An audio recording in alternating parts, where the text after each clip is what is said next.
Welcome back. The leadership crisis in the People's Democratic Party has escalated. Now, security operatives on Monday sealed off both the party's National Secretariat at Wadata Plaza and the Legacy House, headquarters of the National Convention Organizing Committee, shortly after Abdulrahman Mohammed assumed office as acting national chairman. Heavily armed officers arrived at the Wadata Plaza headquarters in the early hours, ordering staff and journalists to vacate before locking the gates and taking up position around the complex. Not long after, another team of policemen shut down the Legacy House in Maitama, effectively paralyzing operations at the two key centers of the opposition party. News Central's correspondent Joshua Imarayi has been on that story, and he joins us now for a situation report. Joshua, you're welcome. Thank you very much for joining us on tonight. So security operatives have sealed the party's National Secretariat in Abuja. What does the sealing of the PDP Secretariat tell us about the state of the party's discipline and also internal governance? Well, good evening to you, Martino. One thing we must understand is the magnitude of the whole Secretariat covered like a political party. The National Secretariat of a political party being shut down under lock and key.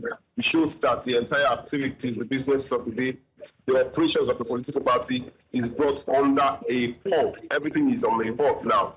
And that shows you that the party now is losing control of the organization and the mechanism at which is to ensure that things are brought to a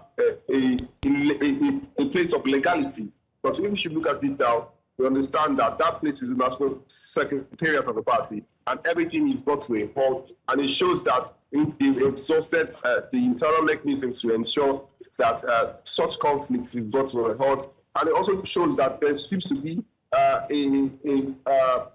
issue with the organization structure of the party for leadership of the party, not having the party national headquarters in their possession to ensure the running of the daily activities of the party. Shows that there seems to be a problem with regards to leadership of the party. Mazino. Joshua, in 30 seconds, from your vantage point, does this look like there will be a November convention? Well, one thing we know is that there is already a lien by the court on the planned November 15 to 16 election.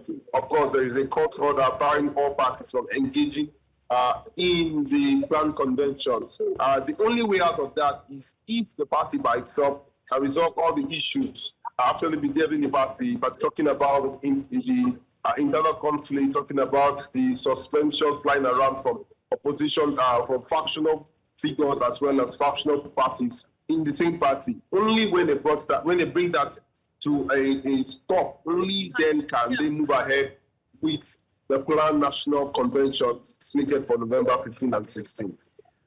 Well, Joshua Imarayi, we wait to see, and we'll see you cover it when it happens. Thank you very much, Joshua.